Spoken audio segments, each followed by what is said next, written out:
네, 자 3강입니다. 자 2강 잠깐 복습 한번 해봅니다. 이다영님, 네, 테스트. C족 사회가 있습니다. 우리 선사시대에서 C족 사회는 어느 시대를 말하는 것입니까? 네, 딩동댕입니다. 잘 맞췄습니다. 다음 김선도님, 네. 구석기 시대에서 아슐리한형 주먹도끼가 발견된 유적지가 있습니다. 보기를 드립니다. 이건 여기 어려우니까.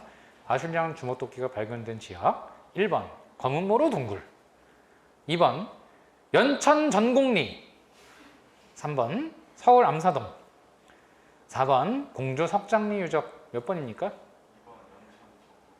딩동댕입니다. 잘하고 있습니다. 선사시대니까 다 맞추고 있습니다. 김성훈님? 네. 문제를 좀 드립니다. 아주 간단한 문제입니다. 신석기 시대에 정착 생활을 하게 되었습니다. 움집의 형태는 원형입니까? 직사각형입니까? 원형. 딩동댕. 잘 맞췄습니다. 그 다음에 4번 전소연님. 네. 아주 간단한 문제입니다. 역시. 자, 애니미즘과 샤머니즘이 라는 원시신앙이 발생한 시대는 어느 시대입니까? 신석기 시대. 잘 맞췄습니다. 이렇게 되면 선사시대 문제는 다 맞출 수 있는 겁니다. 이렇게 네 분께 여쭤보시면 다 맞추셨거든요. 거의. 그럼 잘하신 겁니다. 그냥 이 정도 수준으로 나오는 겁니다. 이 정도 수준. 잘하시고 계십니다. 이렇게 해서 일단 5점 정도를 확보하신 것입니다. 5점. 한 문제를 맞추신 거거든요. 잘했습니다. 자, 그러면 26페이지 제2장 고조선의 성립과 발전 공부합니다. 자, 그럼 여기 이제 청동기 시대에 붙어 있는데 이게 왜 이렇게 또 왜 청동기라고 안 하고 고조선이라고 했느냐? 제목을 보시면 고조선 밑에 청동기 보이시죠? 예, 그렇습니다. 청동기 시대가 바로 고조선 시대라는 것입니다. 그래서 단군 할배가 등장한 시대죠. 단군 할아버지니까 이때부터 남자 중심 시대로 바뀌어 간다. 또 남자들은 또 과격하잖아요. 약간 여성들보다. 그럼 이 시대의 중요한 도구는 뭐겠어요? 칼입니다. 칼. 칼이 상징하는 것은 즉 비파형 동검인데 비파형 동검이 상징하는 것은 무엇입니까? 남성 중심 시대이며 전쟁이 활발하게 일어나던 시대라는 것을 의미합니다. 그럼 전쟁이 일어나던 시대니까 드디어 국가가 등장을 하고 이때 국가의 특징은 성읍국가, 즉 캐슬 시티가 등장하던 시대라고 보시면 좋겠습니다. 그래서 우리나라의 성들은 대부분 이렇게 슈바인슈타이거 섬 같은 이런 그 디즈니랜드 섬 같이 생기지 않았고요. 우리나라의 성들은 대부분 월 형태입니다. The wall. 그러니까 즉 만리장 성 같이 성을 만들어요. 그래서 성을 이렇게 쌓는데 중국인들은 돌이 없으니까 흙을 구워가지고서 이렇게 차곡차곡 쌓아 올리죠. 벽돌 형태로. 그래서 중국의 문화의 특징은 벽돌 문화가 발전한 데에 반해서 우리나라는 벽돌을 만들 필요가 없어요. 왜? 널린 게 돌이기 때문입니다. 그래서 널린 게 돌이라서 냇가에 있는 자갈 같은 거나 돌 등을 주워다가 이렇게 쌓아 올리는 경우가 많거나 혹은 판축 기법이라고 해서 모래 같은 것을 이렇게 돌, 자갈이랑 섞어가지고서 차곡차곡 쌓아 올리면서 물 뿌리고 강화시키고 물 뿌리고 강화시키면서 시멘트 같이 성을 만드는 경우가 많아요. 그래서 대표적인 게 바로 서울 송파구에 있는 방이동, 송파구에 있는 방이동이라던가 풍납동에 있는 토성입니다. 그래서 몽촌 토성이라던가 풍납 토성 같은 것은 토성이죠. 토성. 흙을 쌓아 올려서 만든 성들이 많고 그게 대부분 이런 식으로 둘러치는 거예요. 그러니까 뭐라 그럴까요? 그 벽을 이렇게 울타리? 담장 같은 것을 둘러치듯이 이렇게 강가 근처에다가 성을 만든 다음 그 안에서 도시를 건설을 하는 형태입니다. 그런 게 대부분 우리나라의 도시의 시작이랄 수가 있어요. 그런 도시국가가 바로 청동기 시대의 형태라는 것입니다. 정리컨대 청동기 시대를 상징하는 것은 바로 맨 처음 나오는 칼. 근데 대부분 청동기로 만드는 칼이지 철로 만든 칼은 아니기 때문에 비파형 동검이라고 하지 철검이라고 하지는 않습니다. 여기서 얘기하는 동검은 구리 동자를 씁니다. 구리. 청동기의 기본 형태가 바로 구리이기 때문입니다. 그래서 구리로 이런 칼을 만들기 시작했는데 형태가 비파처럼 둥그렇기 때문에 비파형 동검이라고 하는 것입니다. 알겠죠? 그래서 비파형 동검은 단군 할아버지를 상징하고, 할아버지는 남자를 상징하고, 남자 칼은 전쟁을 상징하고, 전쟁은 곧 도시 성읍국가를 등장시켰다라는 것이죠. 그런 성읍국가들이 이렇게 널리 분포되어 있는 그 유적지가 고조선의 영역이라고 보시면 됩니다. 그러니까 쉽게 얘기하면 여러 도시들의 집합체라고 보시면 되겠지요. 그래서 그 지도를 보시면 비파형 동검 문화권이 보일 거예요. 보이시나요? 동그랗게 제가 써놓았는데, 이 비파형 동검 문화권이 고조선 영역입니다. 단군 조선의 영역이라 할 수가 있습니다. 그럼 여기는 지금 현재 우리가 가볼 수가 물론 있지만 우리 영토는 아니죠. 만주입니다. 그래서 만주가 바로 우리 민족의 발상지였던 것입니다. 그래서 만주 일대에서 발원한 우리 민족은 한반도 일대로 확대해 나가는 과정을 거쳤던 거예요. 그럼 만주에서 등장하니 당연히 중국과 수없이 싸울 수밖에 없었던 거겠죠. 그래서 이 만주가 바로 전쟁터가 되는 것입니다. 그래서 만주 일대가 중국과 싸웠던 전쟁터였던 것이죠. 그래서 우리 민족의 마음의 고향이라고 보시면 좋겠습니다. 자, 여기까지가 청동기를 설명하는 말입니다. 자, 그러면 청동기와 철기를 구분하는 연습을 한번 해보도록 하겠습니다. 조금 형태가 좀 다른데 앞에서 제가 구신, 청철 4개 썼습니다만은 구석기, 신석기를 비교하는 차원에서 그 표는 이제 끝내고 청동기와 철기를 구분하는 표를 한번 만들어 보도록 할게요. 이 표가 되게 중요하거든요. 그래서 표 위주로 정리를 하시면 좋겠습니다.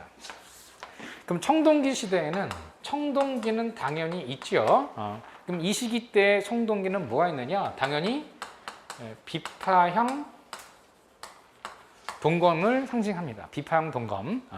그런데 철기 시대로 가게 되면 청동기가 있느냐? 있어요. 그래서 이 철기 시대를 뭐라고도 부르냐면 후기 청동기라고도 부릅니다. 요걸 제일 어려워합니다. 헷갈려들 하시고. 그러니까 즉 후기 청동기가 끝이 나야만 초기 철기로 가야 한다고 생각을 하는 게 일반적이에요. 그런데 그렇지가 않아요. 초기 철기 시대는, 즉 초기 철기 시대는 후기 청동기 시대를 뜻하는 말이기도 합니다. 즉 이 시기는 청동기와 철기를 병용하던 시기라는 걸 알 수 있죠. 그러면은 만약에 선생님 출제가 되면 어떻게 해야 돼요? 일반적으로는 청동기와 초기 철기를 구분합니다. 즉 후기 청동기를 그냥 초기 철기라고 한다는 거죠. 근데 예전에 어렵게 출제가 될 때는 이렇게도 조금 애매하게 됐어요. 한국 청동기 문화에 대한 설명으로 옳은 것은. 그럼 이거는 시대를 묻는 게 아니고 청동기를 사용한 시대 전체를 묻는 문제인 거죠.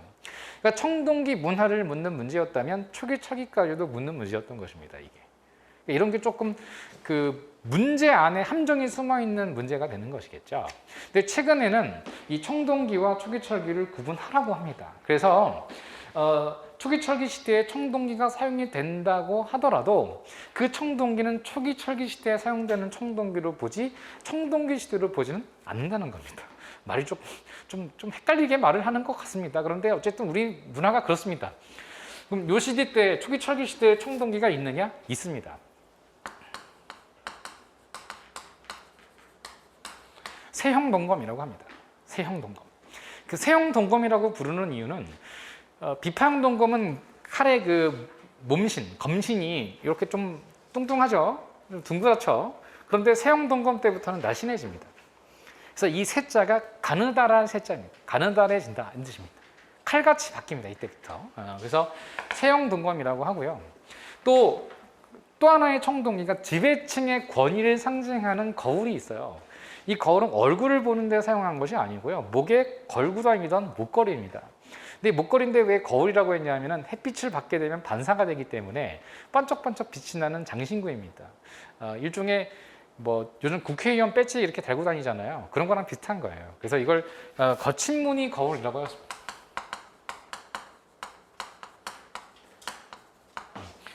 거친 무늬 거울은 말 그대로 그 무늬 자체가 좀 성급니다.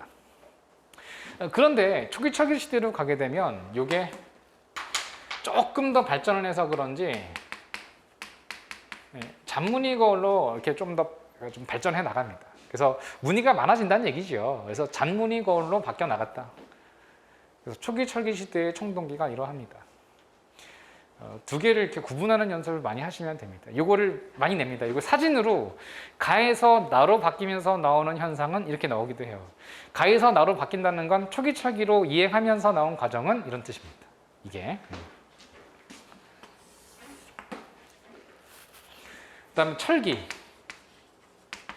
당연히 없죠, 그죠? 그런데 이 철기 시대부터는 철기가 사용되는데 철제 무기가 등장을 합니다. 그래서 이 철기가 매우 중요합니다. 고대 국가로 이행하는 과정에서의 필요 조건이 바로 이 철기입니다. 철기를 얼마나 확보할 수 있었느냐가 그 나라의 역량을 결정짓는 그런 가장 중요한 핵심이 되었어요. 요즘은 반도체죠. 또 우주 기술이죠. 그런 게 그 나라의 흥망성쇠를 상징하는 것이거든요. 한마디로 그 기술, 첨단 기술 이런 걸 만들 수 있는 나라냐 못 만드는 나라냐거든요. 얼마 전에 우리가 나로 쐈죠. 그래서 전 세계에서 6번째로 쐈지 않습니까? 6번째인가요? 7번째인가요? 하여튼 그래서 10대 강국 가운데 하나가 한국이다 이렇게 얘기를 하지 않습니까? 그래서 그걸 상징하는 것입니다. 그런 거. 그래서 당시에 철기를 얼마나 확보할 수 있었느냐가 그 나라의 운명을 결정했다. 결국 이 루트를 확보하느냐 못하느냐가 고구려 백제 신라의 운명을 결정지었어요. 그래서 근초고왕, 광개토왕, 뭐 내무왕, 버풍왕, 진흥왕 이런 사람들이 다 이거 가지려고 했던 겁니다. 자원, 그 나라의 그 강대국이냐 아니냐 결정짓는 중요 자원이 이거였거든요. 갑옷, 무기, 농기구 가장 기본적인 원재료입니다. 그래서 이게 중요했고요. 그래서 이게 철제 무기가 있고요. 그 다음에 농기구가 있는데요. 농기구가 좀 중요하겠죠. 왜냐하면 농사 형태가 중요하니까. 이렇게 한번 외워볼까요? 반바지, 반바지 이렇게 외우는데 이게 지가 아니고 귀예요, 귀. 근데 반바귀인데 그 중에 가장 중요한 게 요겁니다, 요거. 반달, 돌칼 들어보셨죠? 학교 다니면서 학창 시절에 반달, 돌칼 많이 들어보셨을 거예요. 반달 형태로 생긴 돌칼인데 요거는 신석기 시대에는 없었어요. 신석기 시대의 농기구는 돌 모식이죠. 근데 청동기부터는 반달 어쩌고가 나온단 말이에요. 그럼 이 추수용 농기구가 등장했다는 건 추수할 만큼 양이 많아졌다는 뜻이거든요. 그러면 이때 농사 형태가 뭐냐 하면은 가장 중요한 게 제가 벼농사라고 하였습니다. 벼농사. 그래서 이런 벼미, 쌀이죠, 쌀. 그래서 이 쌀이 등장한 게 이때이다. 그러면 바로 이 반달 돌칼로 벼를 추수하였다라는 걸 보여주고 있다. 알 수 있다. 그러면 우리가 지금도 쌀밥 먹죠. 그 이전에 먹던 작물보다는 쌀이 훨씬 맛있었기 때문이거든요. 그래서 한민족의 힘은 밥심에서 나온다 이러지 않습니까? 그래서 우리가 쌀 민족이에요. 벼농사를 짓던 민족이라 할 수 있고 농경 민족이 이 벼농사를 확대해 나갔을 것입니다. 근데 이 벼라는 작물의 특징이요. 물을 많이 필요로 하거든요.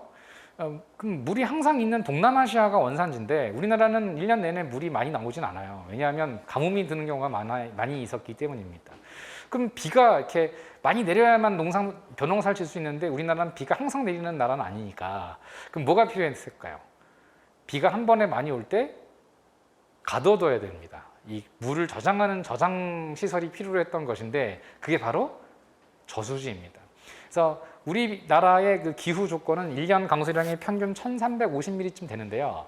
1350mm가 1년 12달에 100mm씩 내리는 게 아니고 6월, 7월 달에 700mm가 내려버려요. 그러니까 한 방에 팍 내려버리니까 지금이죠, 지금. 그래서 지금 그냥 비가 확 내려버리니까 그냥 이 물을 아깝게 그냥 흘려버리면 안 되니까요. 저수지를 만들 수밖에 없었어요. 그래서 삼남 지방에는 저수지가 많았던 거예요. 그래서 벼농사를 계속 잘 지으려면 물이 필요했기 때문에 초기철기 시대부터는 이런 저수지를 만들기 시작을 합니다. 그럼 저수지를 만들려면 여러 조건이 또 필요로 하지 않나요? 강력한 어떤 그 리더가 필요로 했던 것 아닙니까? 그래서 점점 이제 뭐랄까요? 중앙집권이 강화되기 시작하는 어떤 흔적이라고 볼 수 있습니다. 어떤 증거. 그래서 저수지가 많이 관할되고 이 저수지를 운영하는 사람이 그 지역의 지배자가 되는 것입니다. 그죠? 점점. 한편 이 시기 때는 농기구조차 그런 철제 농기구. 왜냐하면 이 청동기 시대에는 청동제 농기구는 없거든요. 그 이유는 청동제는 기술이 좀 많이 필요로 해요. 그러니까 첨단 기술, 그러니까 뭔가 배합, 조합, 뭐 구리 75, 뭐 아연과 주석을 20대 5 이 정도로 이렇게 섞는 기술이 필요하거든요. 합금. 그런데 철기는 합금 기술이 필요하지 않아요. 그냥 순철이거든요. 강철. 그러니까 이것은 철광석을 캔 다음에 녹는 점만 높이면 되는 것이기 때문에 청동기보다 강도는 높으면서도 좋으면서도 만들기는 쉬웠단 말이에요. 그러니까 청동기는 소멸될 수밖에 없었던 것이고 앞으로는 철기 시대로 당연히 돌입할 수밖에 없습니다. 그러니까 농기구적인 측면에서 청동기는 여전히 돌로 만든 농기구를 사용했음에도 불구하고 철기 시대로 이행하면서 바로 철제 농기구로 점프했어요. 그러니까 철제 농기구를 사용하던 시대는 당연히 돌로 농기구를 사용했던 시대보다는 더 깊이 가리기가 가능했고, 깊이 가리기가 가능했다는 거는 어떤 그 토양 부분에서 활용할 수 있는 지적이 더 좋아졌다는 것이죠. 활용할 수 있는 지적이 좀 더 강해졌기 때문에, 좋아졌기 때문에 수확량이 이전과 비교할 수 없을 만큼 좋아졌다는 얘기인 거죠. 그러면 수확량이 많아지면은 먹고 살 게 많아진다는 거죠. 그럼 인구가, 집단의 규모가 더욱더 커졌던 것입니다. 그러니까 즉 이런 도구의 발전을 통해서 집단의 규모가 확대되는 양상을 볼 수 있고, 그 집단의 규모가 확대되다 보니까 권력자들이 등장할 수밖에 없는 것이며, 그 과정에서 왕이 출현했다고 볼 수밖에 없어요. 그래서 이런 그 철제 무기나 철제 농기구가 사용되던 시대의 지배자를 왕이라고 한다는 거예요. 왕, 킹. 그래서 킹덤이 등장하던 시대라 할 수가 있다입니다. 자, 한편 이 시기 때 무덤이 있는데요. 무덤이 이제 등장했다는 건 강력한 권력자가 등장을 한다는 것이거든요. 그래서 이러한 그 비파용동검을 휘두르던 단곤, 왕검 같은 군장들이 사망하게 되면은 이 고인돌 같은 이런 무덤에다가 그 장례를 치렀고요. 근데 이 초기 철기 시대로 가게 되면 고인돌은 싹 사라지고 그 자리를 이런 나무로 만든 널무덤이라던가 항아리로 만든 동무덤, 항아리 2개 붙이면 이제 관 형태가 되거든요. 그래서 그 안에 시신을 매장하는 널무덤, 동무덤 등이 등장하기도 했어요. 한편 이 시기 때 토기가 등장하는데, 우리가 그 토기는 신석기 시대에 토기를 배웠잖아요. 그러면 이제 청동기나 철기 때도 토기가 있었단 말이에요. 그 중에서 이 토기 가운데 가장 대표적인 게 평안북도 의주 미송리에서 발견된 미송리식 토기가 가장 대표적이라 할 수가 있습니다. 그래서 미송리식 토기가 이 시대를 대표한다. 그럼 미송리식 토기에서는 당연히 뭐를 담아뒀겠어요? 쌀을 담아뒀겠죠. 그래서 미송리 할 때 미를 쌀미로 연상하라. 그래서 쌀을 담아두는 토기가 미송리식 토기구나. 그래서 벼농사를 짓던 시대에 사용했던 토기는 미송리식 토기가 일반적이다, 이렇게 생각하시면 좋겠습니다. 그 밖에 그냥 민무늬 토기, 민무늬라는 건 무늬가 없는 토기란 뜻이에요. 그래서 신석기 시대에는 이른 민무늬였죠. 청동기는 그냥 민무늬입니다. 그래서 민무늬 토기 종류가 2가지가 있어요. 무늬가 없는 토기가 이른 민무늬가 있고 그냥 민무늬가 있어요. 둘 중에 당연히 이른 민무늬가 먼저겠죠. 그러니까 민무늬 가운데 이른 민무늬라고 해서 신석기 시대의 토기를 이른 민무늬라고 하고, 그냥 민무늬는 청동기 시대의 민무늬 토기를 말하는 것입니다. 이 2개를 구분하시면 좋겠어요. 같은 민무늬지만 분명히 시대가 다르다라는 거죠. 자, 그다음 철기 시대로 가게 되면 덧띠 토기가 등장을 합니다. 덧띠 토기. 덧띠라고 하는 거는 이제 그 주둥이의 띠 모양으로 이렇게 조금 더 그 입술 모양, 입술 단면에 띠가 하나 더 생겨요. 이걸 덧띠 토기라고 하고, 또 검은색 토기, 이걸 이제 흑토라고 하는데, 검은간 토기 같은 게 등장을 한 게 바로 이때입니다. 그래서 이른바 그 검은띠 토기. 검은띠는 언제 차요?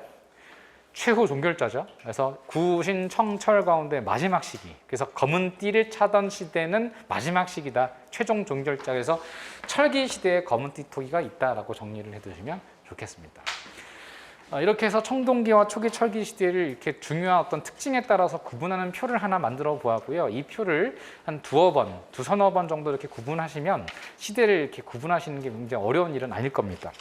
자, 이렇게 해서 26, 27, 28, 29페이지까지의 어떤 기본적인 내용들을 좀 정리를 해 보았어요. 그래서 여기에서 제가 이제 밑줄 정도 쳐드리면서 이제 마무리를 하겠습니다. 자, 26페이지 보시면 일단 비파용동검 나오죠? 이게 제일 중요하겠죠? 비파용동검은 어느 시대입니까? 청동기 시대, 그죠? 그럼 주의할 점은 세형동검과 잔문인거울은 초기 철기 시대라는 거. 이게 먼저고 그 다음 이게라는 거죠, 그죠? 이거 만약에 헷갈리시면 청동기보다 철기가 더 세죠. 청동기보다 철기가 더 세잖아로 됩니다. 세잖아.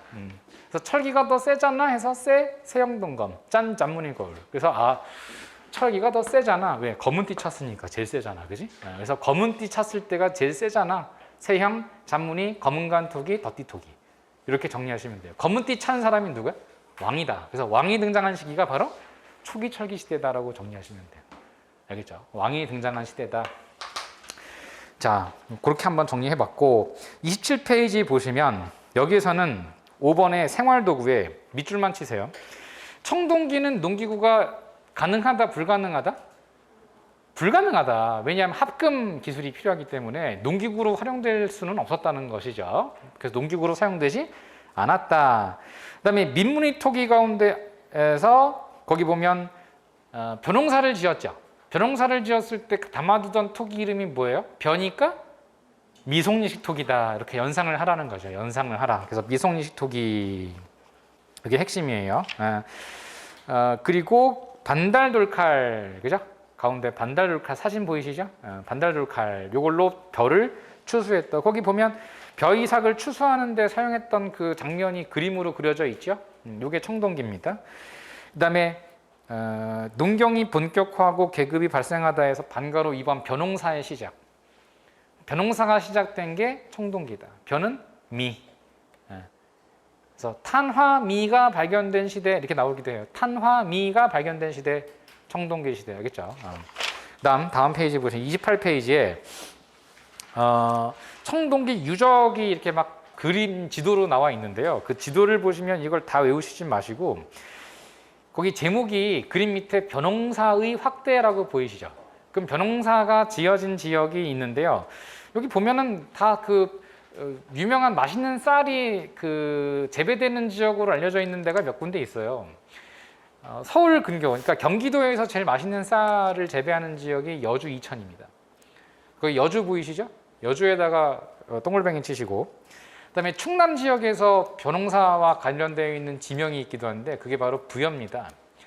부여가 또 그 쌀이 맛있는 쌀이 나오기도 해요. 그래서 부여 하면은 벼농사 중심 지역. 왜냐하면 부여를 조금 빨리 발음해 보세요. 뼈, 그죠? 그러니까 이제 뼈니까 뼈 농사가 가장 잘 재배되는 지역 하면 뼈가 되는 거 뼈. 그래서 뼈. 왜 뼈니까 계속 발음하다 보면은 뼈여가 되죠. 뼈여니까 여한 또 어디예요? 판공궁과 여주. 그래서 부여와 여주 요 두 군데가 벼농사 재배 지역으로 많이 출제가 되더라. 알겠죠? 그래서 부여와 여주 두 군데는 청동기 시대의 유적지. 부여, 여주. 부여주를 조금 더 빠르게 뼈주. 한 글자로 뼈. 뼈를 좀 길게 발음하면 뼈. 조금 더 길게 발음하면 뼈주. 부여주. 두 개 분리 부여와 여주. 부여와 여주 뼈. 알겠죠? 이게 바로 청동기 시대. 그럼 벼는 쌀로 한자로 바꾸면 미. 그럼 이 벼를 담아두는 토기 이름 미송이 토기 이렇게. 알겠죠? 좋았어. 그다음에 5번 사회 구조의 변화. 군장이라고 보이죠? 왕이에요, 아니에요? 아니죠. 아직은 왕이 아니에요. 왕이 아니고 그냥 군장이라고 해요. 군장은 단군, 왕검. 그 단군, 왕검 할 때 군. 단군, 왕검. 그다음에 2번 남녀 역할의 분화에서 누가 더 중심이라고요? 단군 할아버지죠? 남자 중심. 그래서 가부장적 사회로 진입. 가부장제 사회로 진입한 게 청동기 시대부터이다. 나머지 읽어보시면 되겠고요. 그다음에 단군 왕검 죽으면 어디 묻어요? 고인돌. 그래서 거기 다음 페이지는 고인돌. 그럼 고인돌 발견 지역을 공부해야죠. 고인돌 발견 지역은 거기 세 번째 3번에 보시면 인천광역시 강화군, 그다음에 전라북도 고창, 전라남도 화순순입니다. 그래서 고인돌이 이렇게 확대가 되는 것 같죠. 그래서 강화,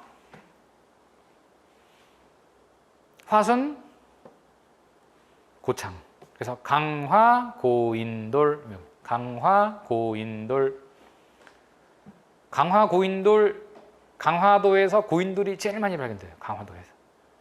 그래서 강화도 가면 만이산이라는 산이 있거든요. 강화도 만이산에 가면 단군 왕검이 제천 행사를 진행했다라는 참성단이라고도 있어요. 그래서 만이산 참성단은 만이산을 이렇게 올라가다 보면 한 시간 좀 넘게 올라가면요. 천천히 한 1시간 좀 올라가면 정상 가거든요. 그럼 정상 가면 지금도 참성단이 있어요. 그래서 단군 왕검께서 강화도 만이산에 올라가서 하늘의 제사를 지냈다라는 곳입니다.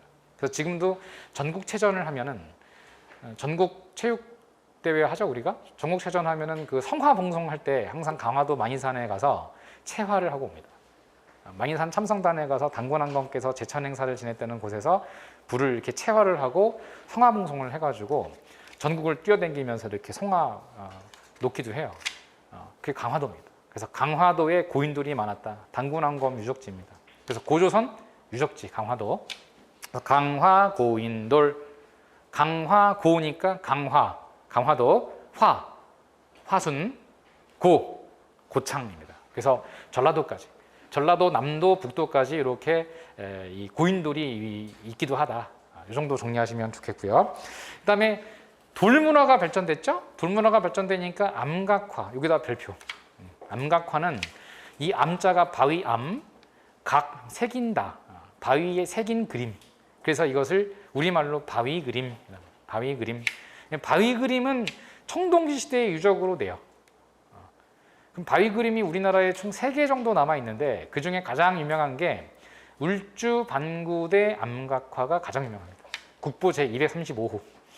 그 울주 반구대 암각화는 경상남도죠. 경상남도 울주군, 울산광역시 근처 울주 반구대 암각화인데 그 반구대 암각화에 뭐가 그려져 있는지를 잠깐 볼까요? 자, 맨 밑에 있죠? 거기 보면 반구대 암각화 오른쪽 하단의 두 번째 사진을 보시면 울주 대곡리 반구대 암각화라고 보이시죠? 요거에다 별표 치시면 돼요. 이게 청동기 시대의 암각화인데 청동기 시대에 살았던 사람들의 생활상을 그대로 보여주는 바로 그 뭐 동물의 왕국 같은 겁니다. 뭐 내셔널 지오그래픽 같은 거 이런 겁니다. 그래서 다큐멘터리 같은 걸 이렇게 상징적으로 보여주는 것인데 마치 카메라로 촬영한 듯한 인상을 줘요. 이게 그 내용을 보면은 그 파란색으로 표시되어 있는 지역, 뭐 실제로 가면 파란색이라고 채색되어 있지는 않아요. 그냥 구분하려고 파란색, 빨간색으로 구분을 제가 한 건데 파란색은 수중식물들, 수중생물들, 그 고래들입니다. 그래서 청동기 시대에 고래 사냥을 했다는 걸 보여주고 있어요. 그래서 뭐 자세히 잘 안 보이지만 자세히 보면 그 배를 타고 나아가서 이렇게 고래의 무리 이동을 하는 고래를 따라잡으면서 노를 지어가면서 작사를 던지는 내용이 나와요. 작사를 꽂고 고래가 힘이 빠질 때까지 그 배를 노를 젓는 사람들의 모습이 보이기도 합니다. 그 11시 방향에 배가 살짝 그려져 있기도 해요. 그래서 그 고래 낚시를 하고 있는, 고래 사냥을 하고 있는 청동기 시대 사람들의 모습. 그리고 고래가 무리 이동을 할 때 그 바다거북이 있죠. 그 바다거북이 선두에 서 있어요. 그러니까 왜 이게 고래가 장난을 되게 좋아하는 동물이기도 한데 바다거북이 또 고래랑 같이 이렇게 다니기도 해요. 그래서 바다거북이랑 고래가 같이 있어서 이 거북이가 또 배영을 하는 장면을 잘 묘사를 해놨거든요. 그러니까 거북이가 이렇게 헤엄치는 게 아니라 거꾸로 이렇게 헤엄치는 모습. 요거를 그림으로 그려놨어요. 그래서 요것을 이름을 반구대라고 부른 이유는 구자가 거북이 구자입니다. 근데 이 반자가 거꾸로 돼 있다 해서 반구라는 표현을 쓴 거예요.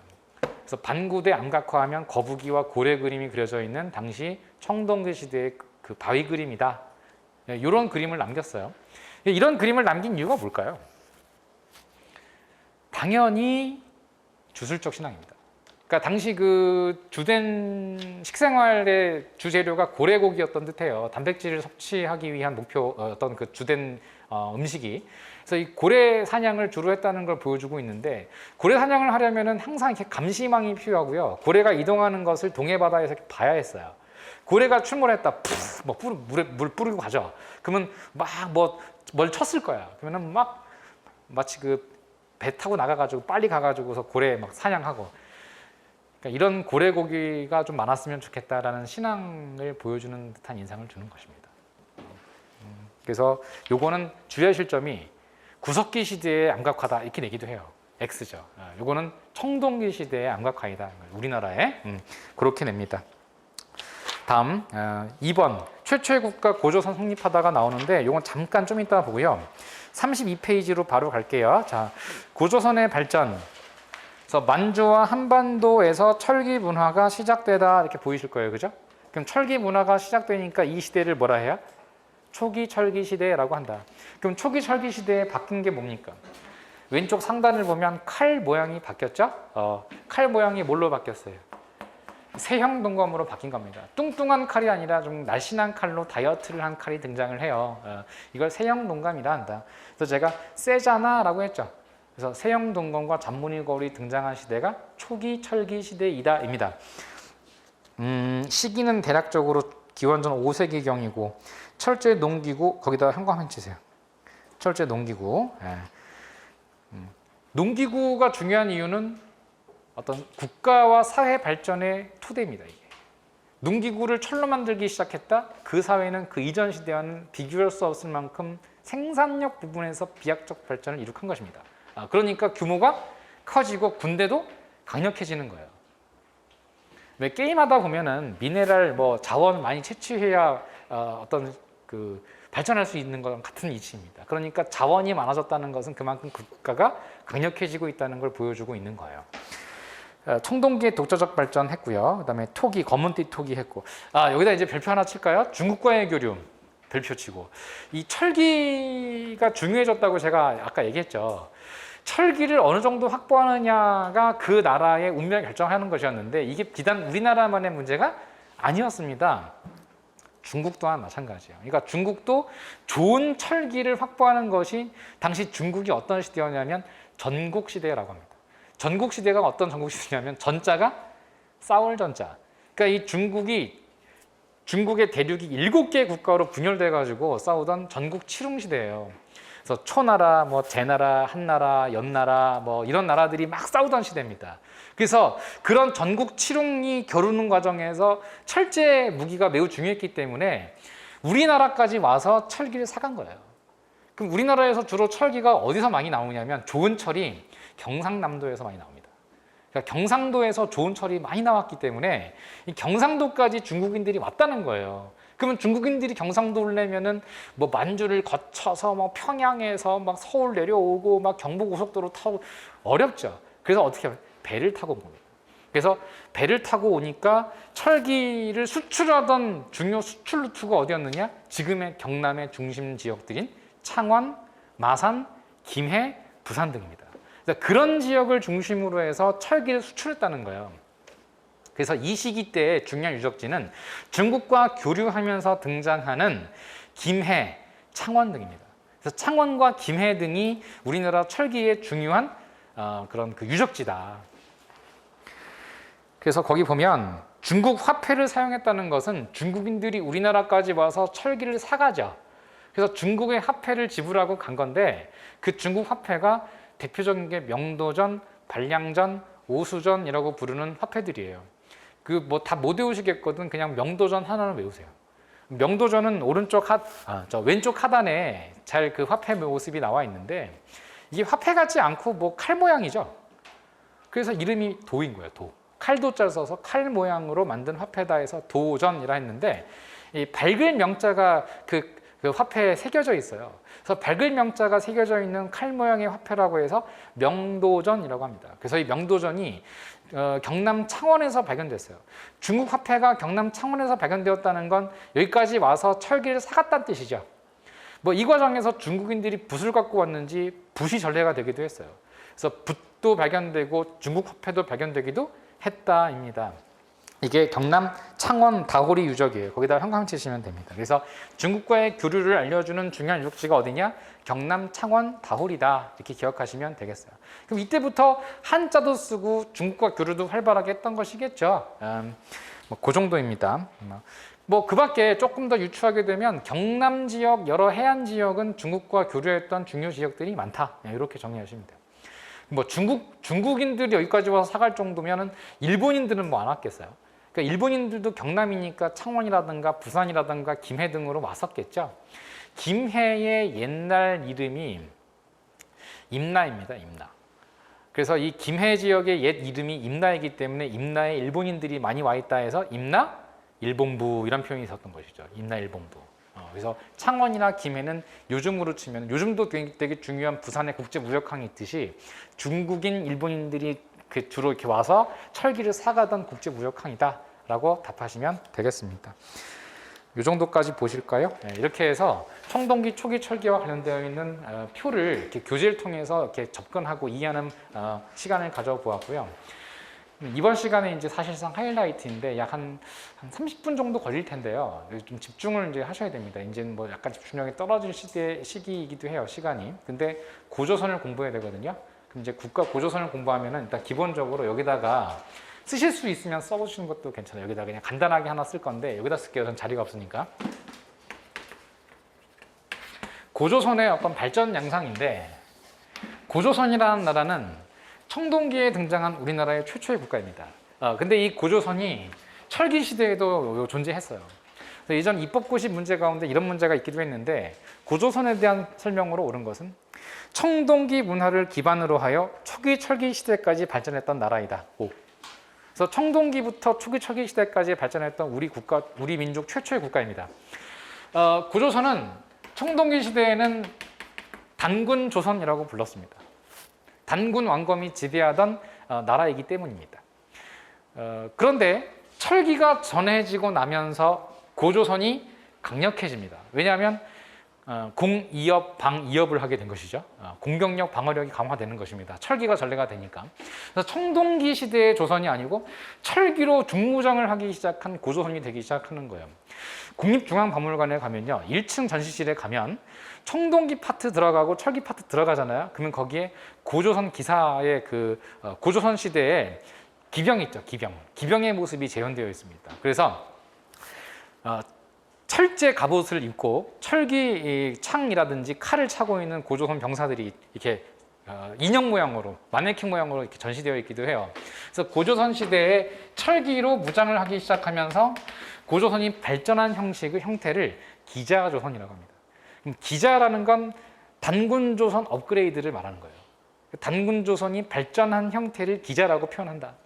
왜 기자라고 했느냐에 대해서는 여러 학설이 있어요. 그런데 제가 믿는 학설 가운데는 안재홍 선생, 아까 우리 공부 안 한 안재홍 선생이 강조하신 글 가운데 기자라는 표현은 한자로 기자라고 쓰지만 그 당시에는 우리말을 한자로 음역한 거에 불과하다. 그러니까 우리말 가운데 크치, 커진이라는 표현이 있어요. 커진조선이라는 표현이 있는데 커진, 발전한 형태를 커지다라고, 또 강해지다를 크지다, 야, 이게 더 커졌어, 이런 표현을 쓰죠. 그래서 커진조선이라는 말을 중국 발음을 하다 보니까 거즈를 중국 글자 가운데 즈라고 하는 발음이 가장 유사한 게 뭐냐 했더니 기자였던 거예요. 그래서 커진조선을 중국 글자를 쓰다 보니까 커진조선을 커즈조선이라고 했다는 거예요. 커즈차우셴, 이게 이제 중국 발음인데 우리말로 하면 커진조선이라는 것이죠. 그래서 그것을 커진조선을 기자조선이라고 하였는데 중국인들은 뻥을 많이 치잖아요.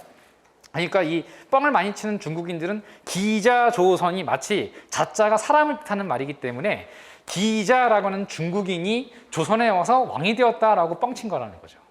무슨 말인지 알겠죠? 그래서 중국인들은 기자조선을 중국인이 세운 정권으로 기자조선으로 탈바꿈시켰지만 본래의 기자조선은 중국인이 와서 왕조를 다시 세운 것이 아니라 기자조선은 단군조선을 계승한 단군조선의 발전 상태를 의미하는 말이었다.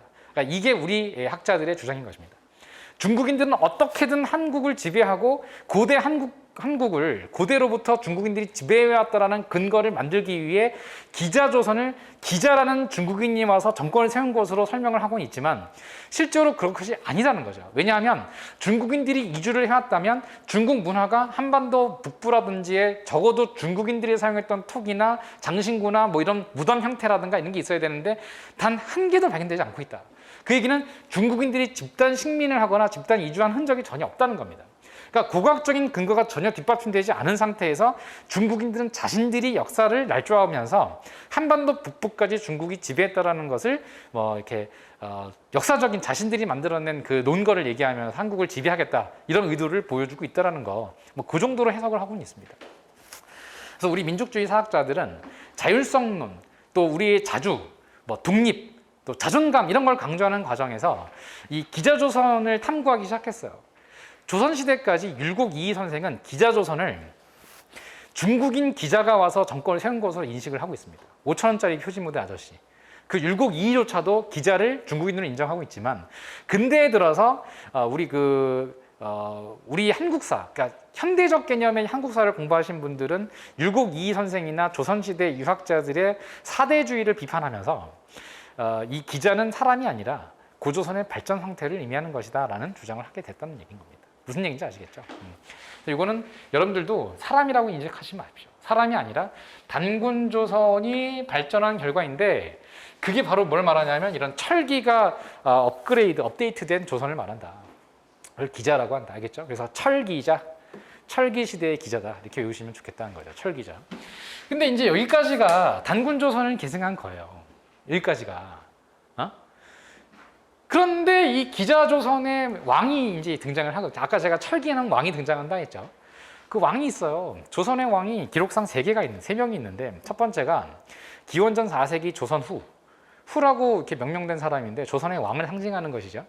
이름은 몰라요. 근데 조선의 왕이 있다 이런 표현을 쓰고 있고 그 조선후를 계승한 조선의 왕이 있는데 그 왕의 이름은 부이다. 그래서 그 왕의 이름이 부라고 해서 부왕이라고 부르는 거예요. 부왕.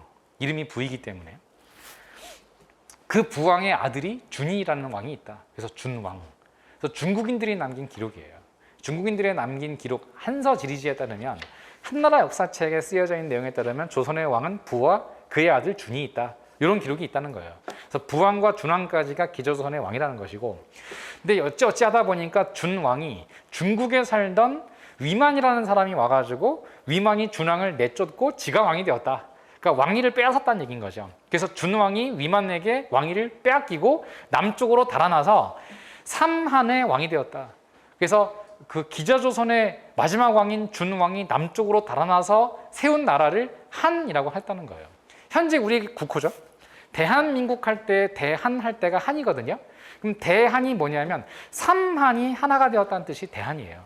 그래서 마한, 진한, 변한 이게 삼한인데 나중엔 김유신이나 최치원, 김춘추 이런 사람 통일신라를 이룩한 사람들이 삼한을 마한, 진한, 변한이라 하지 아니하고 고구려 백제신라를 삼한이라고 확대 해석을 했어요. 그래서 고구려 백제신라를 삼한이라고 하는 것이 하나가 된 게 대한이다. 그럼 대한이라는 국호가 나오게 된 게 고구려 백제신라를 하나로 보는 인식이 대한이라는 거죠. 그래서 우리 국호가 대한인데 여기까지 가면 좀 너무 많이 가니까 여기서 스톱시키고 이때 여러분들이 해줬어야 할 제스처가 있죠. 이런 거 해주세요. 어쨌든 그래서 이 기자로부터 왕위를 빼앗으면서 위만이 이제 등장을 한단 말이에요. 그래서 이 위만조선이 등장을 한단 말이죠. 우리가 그래서 고조선 하면 3단계가 있어요. 1단계 단군, 2단계 기자, 3단계가 위만이라는 거예요. 그래서 요거는 좀 설명 필요한데 삼국유사라는 책 들어보셨죠? 삼국유사를 보면 그 이련 스님이 경상북도 군위 인각사에서 삼국유사를 저술하기 시작하거든요. 1280년부터 원간섭기 몽고의 지배를 받던 시대부터 그 삼국유사 쓰는데 우리 민족의 시작을 고조선이라고 써놨어요. 그럼 여기에서 고조선 할 때 고는 이 세 개를 전부 다 말하는 게 아니었어요. 이련 스님의 고조선은 여기까지가 고조선이었어요.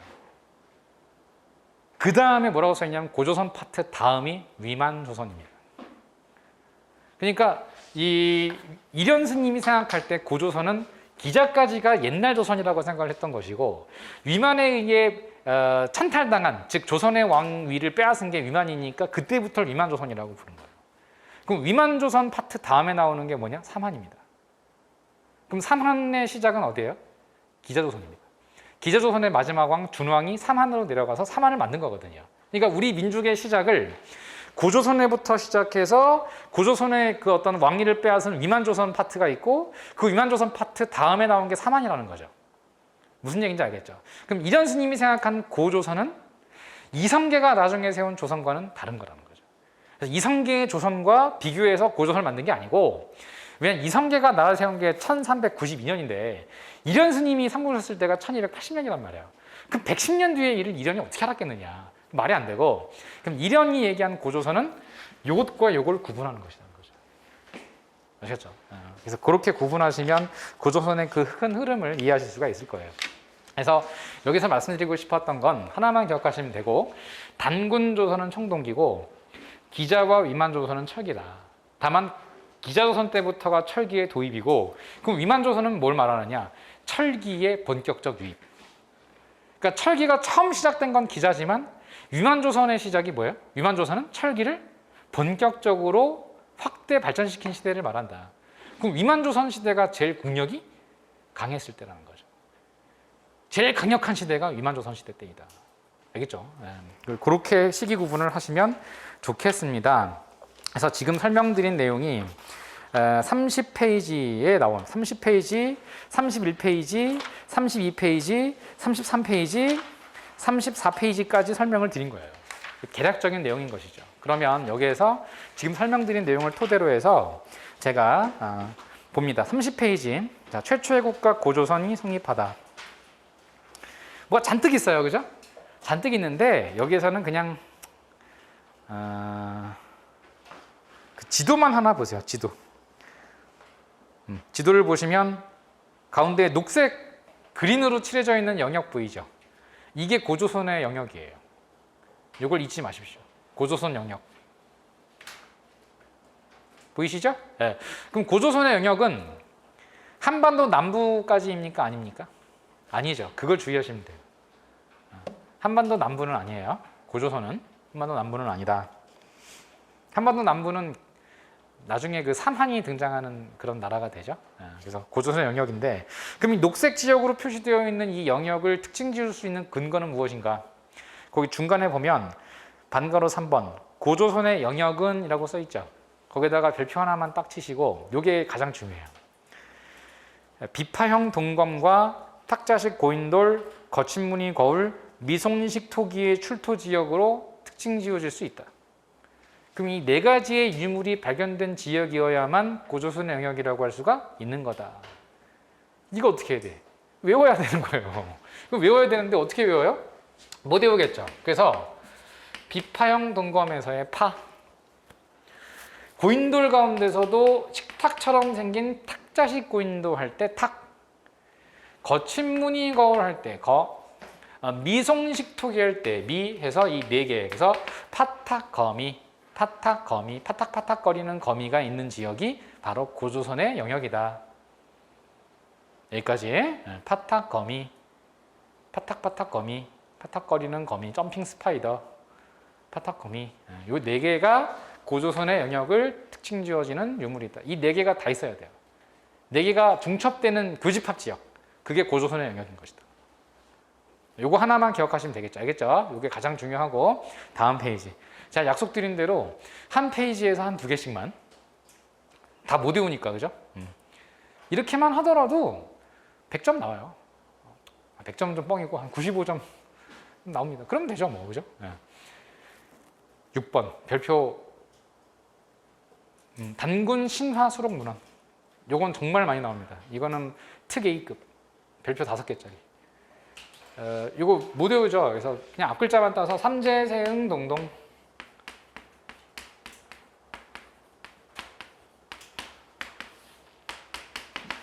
삼재세응 동동. 단군 신화 수록 문헌. 고조선 이야기가 아니라, 그러니까 고조선에 관한 기록이랑 단군 신화 수록 문헌은 구분됩니다. 그냥 고조선이 어디 있다 이렇게 써 있는 거랑 단군 신화가 있는데 이렇게 수록한 다른 얘기죠. 그러니까 이 두 개를 구분을 가끔씩 못 하셔가지고 틀리는 경우가 많아요. 고조선에 대한 기록이 아니고요. 고조선의 건국신화. 그 건국신화를 수록한 문헌이 6개다. 알겠죠? 삼재, 세응, 동동. 고려시대 2개, 조선시대 4개. 삼재, 이게 고려시대. 세응, 동동, 이게 세종대왕이거든요. 세종실록 지리지. 세종실록 지리지부터 동국통감까지. 그래서 이게 다 역사책 이름이에요. 역사책 이름들이 조금 어려워요. 이렇게 삼재세흥 동동, 단군신화 수록문헌. 주의할 점, 삼국유사와 삼국사기를 구분할 것. 그럼 아까 제가 삼국사기를 근거로 들었어요? 삼국유사를 근거로 들었어요? 유사죠. 주의하십시오. 사기가 나왔다? 이거 사기치는 겁니다. 그러니까 사기치는 거를 조심하라. 사기 아니에요. 알겠죠? 사기 아니고 유사입니다. 유사. 그래서 삼국유사에 단군신화가 최초로 기록되어 있다. 되게 중요한 의미가 있습니다. 이게 왜 중요해? 삼국유사가 왜 단군신화가 수록되어 있는 게 왜 중요해? 시기가 중요하거든요. 왜 단군신화가 강조될 수밖에 없었느냐에 대한 그 상황이 더 중요한 거거든요. 바로 몽골의 지배를 받기 시작한 시점이기 때문에 몽골의 동화되기를 거부한 당시 지배층들과 지식인들의 노력입니다.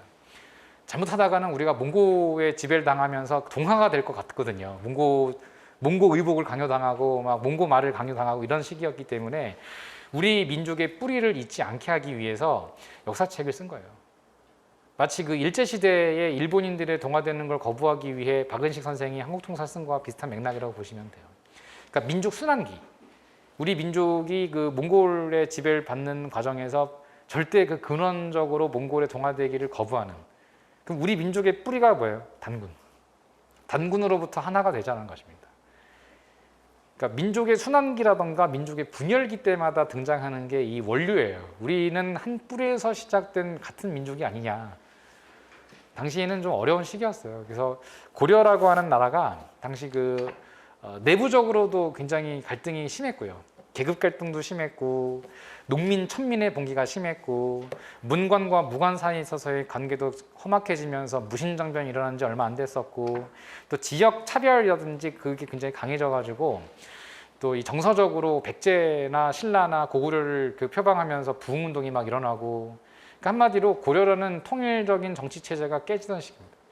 내부적으로도 분열기였으며 외세의 강적이었던 강력한 외세인 몽골의 침략을 당하면서 고려가 완전 분해되기 직전이었거든요.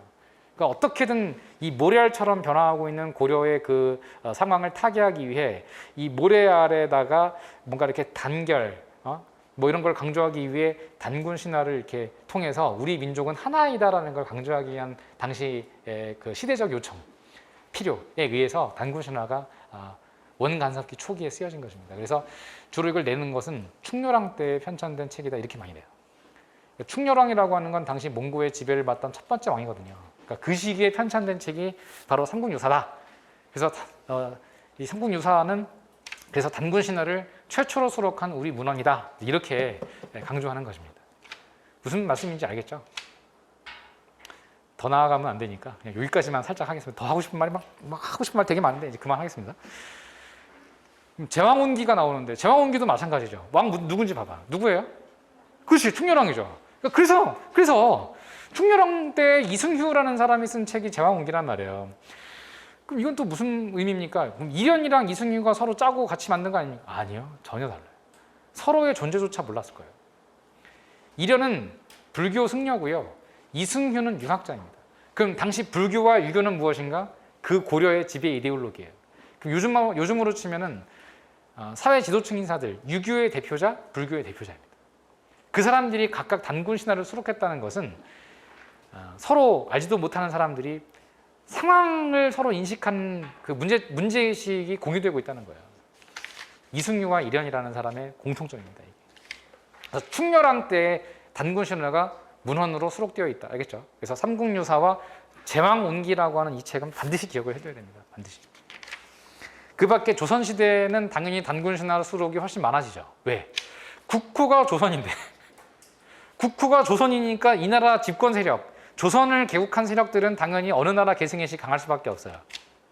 이름이 조선이니까 고조선 계승의식 강한 거예요.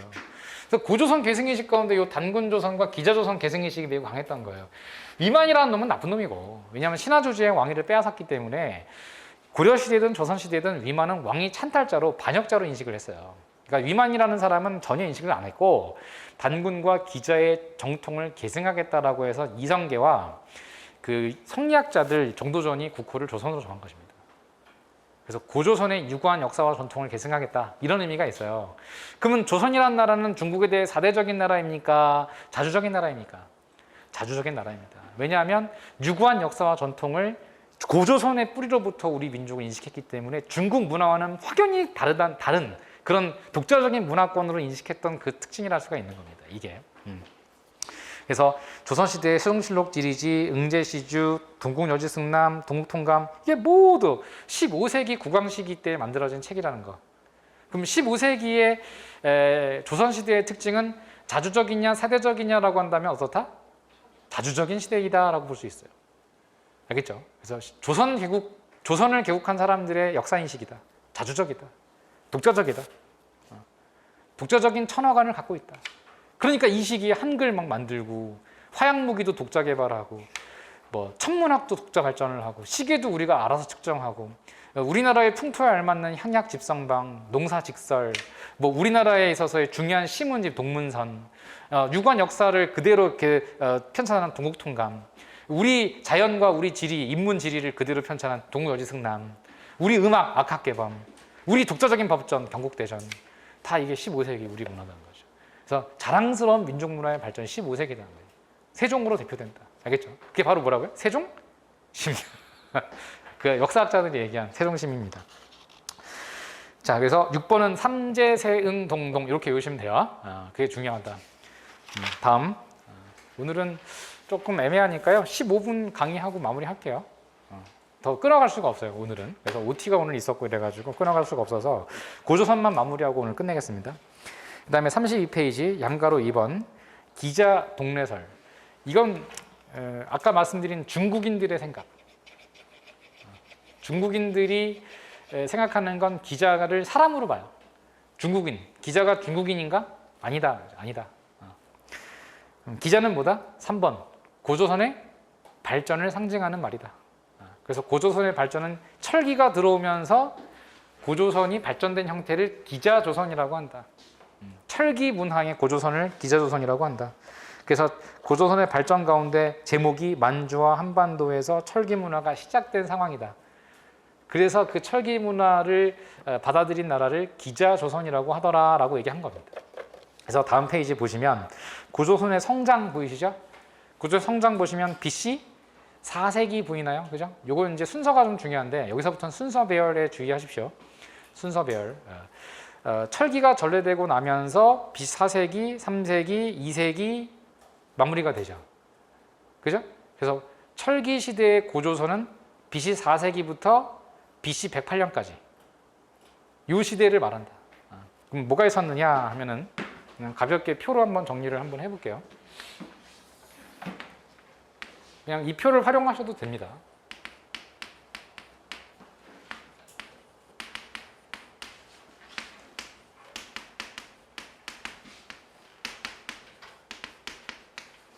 기원전 4세기부터 기자죠. 왕이 등장합니다. 문헌적으로 근거가 확실합니다. 왕이 등장한 적어도 BC 4세기에는 고조선은 왕이 있다는 거예요. 그게 조선 후에 등장이다. 조선 후. 당시 중국의 상황입니다. 우리는 이제 우리 왕이죠. 기자의 왕은 조선 후라고 한다. 그다음에 당시 중국의 상황은 중국인들이 남긴 기록이 있으니까 전국시대입니다. 이 전국시대에 우리 고조선과 접해 있는 전국 7개의 나라 중에 어느 나라가 접해 있냐면 앞으로 우리나라와의 강력한 경쟁국이 될 테인데 연이라는 나라에서 그래서 연나라와 싸우던 시대입니다. 그래서 연나라입니다. 그래서 연나라 왕과 경쟁 상대였어요. 서로 뭐 공격하네 마네 이러면서 분위기가 험악하던 시대입니다. 그래서 조선 후가 있던 시대의 중국은 전국 시대의 연나라와 우리가 싸우던 나라이다. 요 정도. 그다음에 이제 BC 3세기로 들어오면요, 조선의 왕이 이제 이름이 나와요. 정확하게 부라는 왕이 등장합니다. 그래서 부왕이라고 합니다. 부왕. 이름이 부입니다. 부. 뭐 이른바 뭐 기부라고도 해요. 기부. 왜냐하면 기자조선의 성이 기시라고 생각을 했기 때문에 기부가 있었던 시대이다. 뭐 어쨌든 그냥 부왕이라고 합니다. 부왕이 있던 시대에 중국은 어떤 상황이냐면 전국 시대를 끝을 낸 나라가 나와요. 바로 진나라입니다. 진나라. 진나라 하면은 시황제가 떠오르죠? 진시황? 맞습니다. 그래서 진시황이 있던 시대입니다. 진시황. 그럼 전국을 통일한 중국의 진나라, 만리장성 막 쌓았던 그 왕 있죠? 황제. 그래서 황제라는 명칭을 처음 쓴 게 진시황이죠. 진시황. 이게 또 많은 사람들이 성이 진이고 이름이 시황이라고 알려줘요. 아니죠. 나라 이름이 진이고 처음으로 황제라는 칭호를 썼다 해서 시황이라는 표현을 쓴 거예요. 이름은 잘 모르죠. 뭐 여불위의 아들로 알려져 있죠. 여불위의 아들. 뭐 진시황입니다. 근데 이때도 싸웁니다. 제가 아까 그랬죠. 4천년 숙적이라고. 4천년 숙적 중국. 그래서 우리 고조선 부왕과 진시황이 싸우던 시대. 기원전 약 283년경 됩니다. 기원전 283년 진시황이 부왕에 대해서 복속하라라고 합니다. 강요한 거죠. 야, 꿇어! 이랬다는 거죠. 근데 뭐 기록에 따르면 조선의 부가 진시황에게 뭐 사대를 하고자 했으나 진시황이 이를 거절하여 이루어지지 못했다. 이런 표현이 나온단 말이죠. 그러니까 항복을 하러 들어갔는데 진시황이 꺼져라고 해서 항복을 못했다는 얘기예요. 근데 제가 그랬죠. 중국인들은 뻥이 심하다고. 그래서 자기들이 불리한 걸 숨기는 경우가 많거든요. 조선의 부왕이 복속하는 형식을 취했으나 진시황 이를 받아들이지 않았다. 이렇게 나온단 말이죠. 그러니까 예, 앞으로 잘 뭐 황제로 받들겠습니다. 이랬는데 진시황이 필요 없어! 이랬다는 거예요. 일반적이지 않죠, 상황이. 그 얘기는 뭐냐면 아마 반대로 해석하는 게 맞을 거다.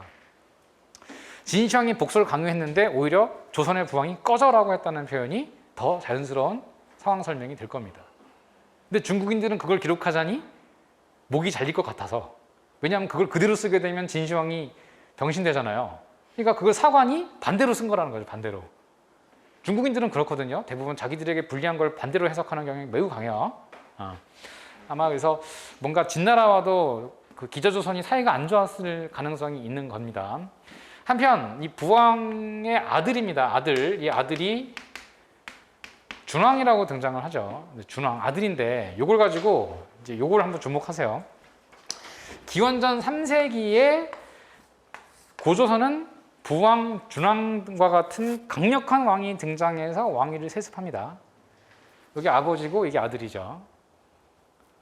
그래서 기원전 3세기 강력한 왕. 이 얘기는 뭐냐? 중앙 집권적인 통치 체제가 마련되어 있다는 걸 의미합니다. 그래서 이 시기에 왕이 있다는 얘기는 그 밑에 신하들도 있다는 거예요. 그래서 고조선의 신하 조직이 상이 있고요. 상이 아마 요즘 말로 하면 총리가 되지 않을까? 재상. 그다음에 장관급에 해당되는 대부, 뭐 합참의장 같은 참모총장 같은 사람 장군. 그래서 상, 대부, 장군이 있었다. 그래서 총리, 장관, 합참의장 이 정도가 있었다. 요즘 말로 번역하자면. 그래서 상, 대부, 장군 등과 같은 관직이 등장하던 시대입니다. 이렇게 어떤 그 복합적이고 조직적인 뭔가 정치 체제가 있다는 것 자체가 고조선이 뭔가 강력한 왕조 국가로 발전하고 있었다는 걸 보여주는 증거라고 볼 수가 있죠. 이거 우리 기록이 아니고 중국 기록이에요. 한편 준왕 시기 때는 이제 누가 등장하냐면 요 시기 때 진나라가 금방 망하거든요. 진시황이 되게 오랫동안 나라를 뭐 유지할 수 있을 거라 생각했는데 진시황이 죽자마자 나라 망했어요. 그러면 이제 진시황이 죽은 다음에 등장하는 중국의 상황을 뭐라 하냐면은 초한전이라면 초한전. 그 장기판. 초나라 한나라 싸우는 장기판 시대예요, 이때가. 그래서 항우가 등장을 하죠. 초패왕이었던 항우와 한고조 유방. 그래서 항우와 유방이 싸우던 시대. 그게 장기판입니다. 장기판 시대에서 누가 이겨요? 한나라가 이기거든요. 초한전에서 한나라가 이겨요. 그래서 뭐 여기서 나온 유명한 말이 초나라 병사들의 곤궁함을 보여주는 게 사면초가라면서요. 초나라 병사들이 이렇게 한나라 병사들에게 이렇게 둘러싸여 있는 상황 속에서 어딜 가나 한나라 병사들이 부르는 초나라의 노래가 들려왔다. 그래서 사면 초가. 고향으로 돌아가고 싶지 않냐 하면서 이렇게 향수병을 불러일으키게 하기 위해서 전의를 상실케 하기 위해 한나라 병사들이 부른 노래. 고시대예요, 고시대. 그래서 이것을 뭐냐면 초한전이는 초한시대 이렇게 부르지 않고 뭐냐면 그냥 결국은 한나라가 이기니까 한나라로 교체가 되는 시기. 그래서 한고조, 한나라 고조가 유방이거든요. 유씨들이 이제 한나라를 세우죠. 그래서 진한 교체기. 진한 교체기의 왕이 준왕이다. 이 진한 교체기에서 이제 등장하는 인물이 바로 이제 누구냐면 위만입니다. 위만. 그래서 위만은 한나라로부터 이렇게 달아난 중국인이라는 거예요. 중국에 살던 사람인데 이게 중국인은 아닌데 한나라가 정권이 들어서자 위만은 한나라를 피해서 조선으로 망명했다. 조선으로 망명하자 준왕은 처음에 이 위만을 신임해서 중국, 즉 한나라와의 접경 지역이라 할 수 있는 서쪽 변경을 방어하는 책임을 맡겼다. 위만은 갈수록 세력을 키워서 오히려 왕검성으로 쳐들어가 준왕을 내쫓고 자기가 왕이 되었다. 그게 194년. 그래서 위만이 즉위한 시점이 194년이다. 그럼 그 얘기는 다른 말로 하면 준왕이 쫓겨난 시기가 194년이라는 거죠. 그럼 준왕은 살해당한 것은 아니고 탈출해서 무리 이끌고 남쪽으로 내려가서 한 왕으로 자처하였다. 그럼 한 왕으로 자처하게 된 게 바로 삼한의 시작이라는 거예요. 마한. 그래서 이 준왕은 위만에게 왕위를 뺏긴 다음에 탈출하면서 이렇게 뺏긴 다음에 탈출하면서 한 왕이 되었다. 그 한 왕도 어디냐면 마한의 왕이 되었다. 마한의 왕. 그게 지금의 충청남도 천안쯤으로 비정하고 있어요. 충남 천안. 그래서 천안이 그 마한의 중심지, 묵지국이 있었던 고을로 추정하고 있습니다. 물론 뭐 충청도 성환이라는 학설도 있고요. 더 나아가서 전라도 나주라는 학설도 있어요. 근데 제 생각엔 다 맞아요. 이게 무슨 말이냐면 세력이 커지고 작아짐에 따라 수도가 바뀌기도 하거든요. 그래서 마한의 중심지는 처음에는 천안이었다가 성안으로 갔다가 나주로 가는 듯합니다. 그래서 천안, 성안, 나주가 모두 다 마한의 중심지예요. 다 마한의 그런 문화가 등장하는 곳인데 어쨌든 마한의 왕이다 이렇게 얘기를 합니다. 그 위만이 즉위한 다음부터를 이제 위만 조선 시대라고 한다 해서 이 앞시기랑 이 뒤시기를 구분하는 겁니다. 그러면 이 위만이 즉위하던 시대의 중국의 상황은 계속 누구예요? 한나라죠, 한나라. 그럼 결국 기원전 108년에 위만의 손자 우거왕이 이제 뭐 피살 당하면서 고조선이 망하는데 그때 이제 공격을 한 게 한나라라는 얘기인 거예요. 그래서 한나라가 고조의 뭐 손잡벌 되는 사람이 이제 무제인데 한나라 무제가 고조선을 공격하고 1년간 싸우다가 결국 못 버티고 망했다. 뭐 이게 기원전 108년입니다. 그래서 기원전 108년에 고조선이 멸망을 당하고 멸망한 지역에 한나라는 이 지역을 직접 지배하려고 한나라에서 4개의 군현을 설치하였다. 이걸 한사군이라고 한다. 고조선 영토를 4군데로 나눠가지고 동서남북에 군현을 직접 설치해서 낭랑, 뭐 진번, 뭐 임둔, 뭐 현도 이래가지고 4개의 지역을 나눠서 직접 지배했다는 거예요. 한나라가. 그래서 한 군현을 설치하면서부터 이제 고조선 지역이 중국의 직접 지배를 당하게 됐다는 거죠. 식민지배 형태로. 이게 한사군입니다. 자, 그러면 위에 있는 표를 보시면 이제 정리가 되시겠죠? 고조선의 성장. 그래서 여기에서는 그 위에 있는 표를 위주로 공부하십니다. BC 4세기 왕, 이 왕이 이제 조선 후가 되겠죠? 그 밑에 상인이, 대분이, 장군이라는 관직 보이시죠? 거기다가 형광펜을 치세요. 기제조선 시대에는 왕이 등장하고 상, 대부, 장군과 같은 관직이 등장한다. 그럼 연나라와 사이가 좋지 않을 때이다. 실제로 BC 3세기에는 연나라 진계라는 사람의 침략을 당했고 뭐 영토를 잃기도 했죠. 자, 정작 중요한 게 굉장히 중요하죠. 자, BC 3세기에 현관펜 하나 칩니다. 부왕과 준왕의 왕위 세습. 요거 하나 가장 중요한 겁니다. 부왕에서 준왕으로의 왕위 세습이 언제? BC 3세기이다. 괜찮나요? 이때는 어느 나라 시대예요? 중국으로 치면 연나라 시대. 전국 시대. 연나라 시대죠? 아니. 미안. 진나라 시대죠? 진나라 시대. 그래서 진나라 시대라고 볼 수가 있고요. 이때가 부왕에서 준왕으로의 왕 교체가 진나라 시대죠. 다시 진시황이 있던 시대. 그죠? 자, 그 다음에 준왕이 왕위했을 때 이제 한나라로 바뀌기 시작하죠. 이걸 진한 교체기라고 하잖아요. 그 혼란을 틈타 위만이 망명, 지가 왕됩니다. 그죠?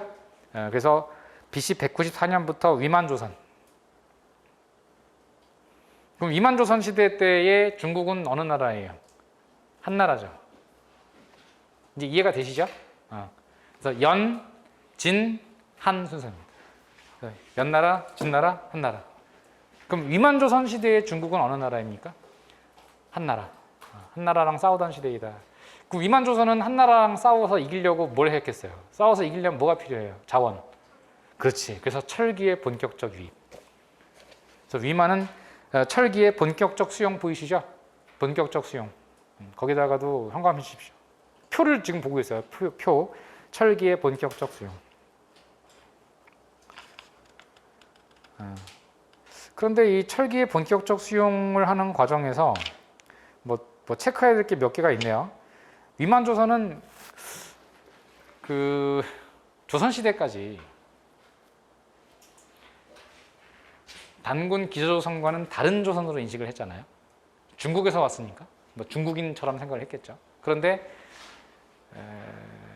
구한말 국학자들, 예를 들어 신채호, 뭐 박은식, 안재홍, 뭐 정임 이런 분들이 연구한 결과 위만조선 역시 단군조선을 계승한 국가로 봐야 된다라고 보는 겁니다. 그러니까 우리의 인식은 위만은 중국인이 아니고 조선인이다라는 인식이거든요. 그래서 거기 보면 위만조선의 표를 맨 위에 있는 표를 보시면 단군조선 계승이라고 써 있는 게 보이시죠, 그죠? 그럼 그 근거가 있어야 되잖아요. 그 근거가 뭐냐? 4개 정도가 있는데 한번 볼까요? 어디 보시냐면 34페이지. 거기 보면 왼쪽 위에 보면 위만조선의 단군조선 계승의 근거라고 보이시죠? 1, 2, 3, 4가 있단 말이야. 그럼 왜 1, 2, 3, 4를 통해 왜 그러냐? 1번이 제일 중요한데 위만은 입국 당시에 상투를 틀고 왔어요. 상투, 밑줄 치고. 그다음에 흰 옷을 입고 왔어요. 이게 원문은 뭐라고 써 있냐면 호복이라고 써 있어요. 거기 한자로 제가 호복이라고 해놨죠. 백의라고 안 써 있고 호복이라고 한 이유는 이게 중국 기록이기 때문이에요. 중국인들의 기록에 자국의 옷을 입고 있었다면 굳이 호복이라는 표현을 안 쓴단 말이죠.